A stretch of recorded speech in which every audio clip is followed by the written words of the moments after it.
ભરૂચ ખાતે આવેલા જ્ઞાન સાધના આશ્રમ ખાતે રાષ્ટ્રીય અંધજન મંડળ દ્વારા દિવ્યાંગોને અનાજનું કીટનું વિતરણ કરવામાં આવ્યું હતું।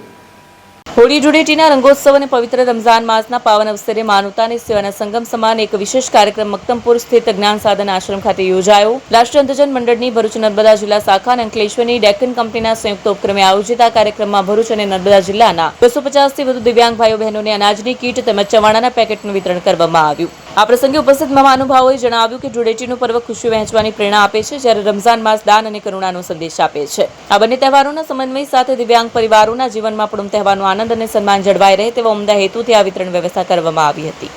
ભરૂચ નર્મદા જિલ્લા અંધજન મંડળ તરફથી દર વર્ષે હોળી ઉપર જે અનાજની કીટનું વિતરણ કરીએ છીએ, તેમાં આ વર્ષે પણ ડેક્કન કંપની દ્વારા 250 થી 300 જેટલા લાભાર્થીઓને અનાજનું કીટ વિતરણ કરવામાં આવ્યું છે। તેમજ ગીતાબેન ચદ્દરવાલા તરફથી ધાણી અને દાણા ચણા જે છે એ નાસ્તાના સ્વરૂપે અથવા હોળીના ભાગ રૂપે એનું પણ વિતરણ કરવામાં આવ્યું છે।